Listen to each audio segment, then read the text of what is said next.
स्वागत आहे रूपदा सौंदर्याच्या गुजगोष्टी या कार्यक्रमात.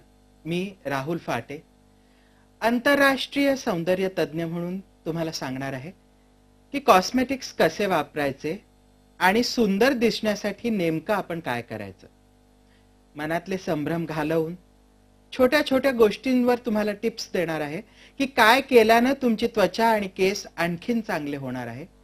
आणि यासाठी मला सगळ्यात जास्त मदत होणार आहे ते इंटरनॅशनल एक्सपोजरची, जिथनं जगामध्ये सौंदर्याच्या कल्पना कशा बदलत आहेत आणि जग सौंदर्याच्या दृष्टीने कुठे जात आहे हे मी तुम्हाला सांगणार आहे.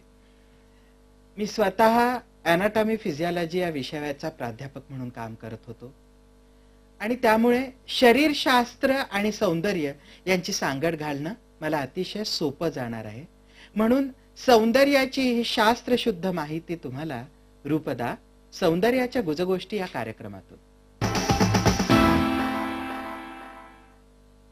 आज आपण चर्चा करणार आहोत आंघोळ या विषयावर. आंघोळ प्रत्येकाच्या मनातली एक कल्पना आंघोळीविषयीची अशी असते की आंघोळ केली की आपण फार सुंदर दिसणार, आंघोळ केल्यानेच आपण तरुण पण होणार आणि आंघोळ केल्यानेच आपण सुंदर पण दिसणार. आणि खरं सांगायचं तर आंघोळ नेमकी कशी करावी याविषयी सुद्धा एक शास्त्र आहे. म्हणजे आंघोळीचं सुद्धा शास्त्र असतं. ही गोष्ट कदाचित पटणार नाही, पण ही गोष्ट अतिशय महत्वाची आहे की आंघोळीलाही शास्त्र असतं. आंघोळ नेमकी कशासाठी आणि ती रोज करावी का? तर पाहता, रोज आंघोळ करण्याचा कंटाळा असणारे अनेक लोक आपल्याला मिळतात आणि मग आंघोळीचा कंटाळा आला की एखादा मस्त बॉडी स्प्रे मारून घ्यायचा आणि शरीराचा वास दडवायचा. म्हणजे सगळ्यात जास्त कॉशियसनेस कुठे असतो तर तो शरीराची येणारी दुर्गंधी याविषयी. आणि शरीराला आपल्या दुर्गंधी येऊ नये, आपण वाईट दिसू नये यासाठी प्रत्येक व्यक्ती प्रयत्न करत असते. हे प्रयत्न नेमके कसे असतात तर अंघोळ करताना रोज अंगभर घासून साबण लावला जातो आणि साबण भरपूर लावला की पहिली कल्पना अशी असते की साबण वापरला की माझ्या शरीराची संपूर्ण दुर्गंधी जाणार आहे. असं होत नाही.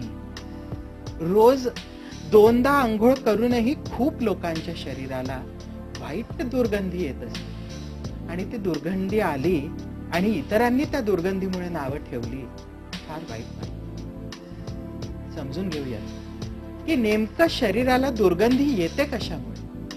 सगळ्यात महत्वाची गोष्ट लक्षात घ्या. खरं पाहता प्रत्येक स्त्री आणि प्रत्येक पुरुषाच्या शरीराला अतिशय सुंदर सुगंध असतो. तुम्हाला कदाचित पटणार नाही, पण लक्षात घ्या, प्रत्येक स्त्रीच्या घामातून आणि प्रत्येक पुरुषाच्या घामातून फिरामोन्स नावाची द्रव्य पाझरत असतात.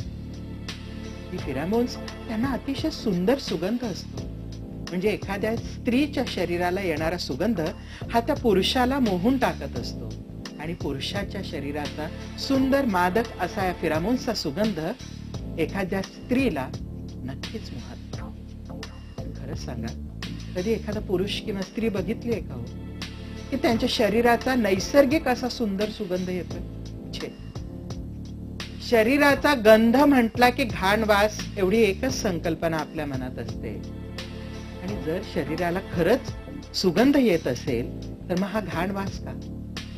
तर लक्षात घ्या, शरीरावर अनेक बॅक्टेरिया वाढत असतात आणि हे बॅक्टेरिया वाढू नये म्हणून निसर्गानं शरीरावरती एक आम्ल आवरण दिलेलं आहे ज्याला ऍसिड एनामल असं म्हटलं जातं. हे ऍसिड एनामल त्वचेवर जेव्हा त्वचेचा पीएच ऍसिडिक असतो, खरं पाहता त्वचेचा पीएच साधारणपणे 5.6 एवढा असतो आणि ज्या वेळेला त्वचेचा पीएच 5.6 एवढा असतो त्यावेळेला शरीरावर बॅक्टेरिया सहज वाढू शकत नाहीत. पण गंमत अशी होते की आपण रोज अंघोळ करताना साबण वापरतो. महत्वाची गोष्ट लक्षात घ्यायला हवी की साबण तयार कसा होतो तर पोटॅशियम हायड्रॉक्साईड किंवा सोडियम हायड्रॉक्साईड सारखी तीव्र रसायनं जी अल्कलाईन आहेत यांचा तेलाशी संयोग घडवला जातो. त्या तेलातलं ग्लिसरीन बाहेर पडतं आणि साबण तयार होतो. म्हणजे हा संपूर्ण अल्कलाईन मास आहे, ज्याचा पीएच कुठेतरी 8-9 इतका असू शकतो आणि शरीराचा पीएच असतो 5.6. ज्या वेळेला शरीराचा पीएच या ऍसिडिक आम्ल आवरण ज्याला आपण म्हणतो ते तोडून कुठेतरी वरच्या स्थितीत पोहोचतो, त्यावेळेला आपल्या शरीरावर जेव्हा घाम येतो, महत्वाचं लक्षात घ्या की स्पेसिफिकली काखेमध्ये आणि जांघेमध्ये येणारा घाम हा उष्णतेमुळे येणारा नसतो, तर हा घाम हॉर्मोन्सच्या प्रभावामुळे स्रावित असतो. याच घामामध्ये फिरामोन्स असतात, ज्यामुळे तुमच्या शरीराला खरं तर अतिशय सुंदर सुगंध येतो. जेव्हा आपण साबणानं अंघोळ करून हे शरीरावरचं आम्ल आवरण काढून टाकतो, त्यावेळेला झपाट्यानं घामामध्ये बॅक्टेरिया वाढायला लागतात आणि हे बॅक्टेरिया वाढायला लागले या फिरामोन्सचं विघटन करून दुर्गंधी तयार करणारे पदार्थ तुमच्या घामामध्ये तयार होतात. शरीराला आपोआपच दुर्गंधी यायला लागते. दुर्गंधी यायला लागली की ती व्यक्ती आणखीन जागरूक होते, सावध होते आणि मग ती दिवसातनं 2दा साबण लावून अंघोळ करतच राहते.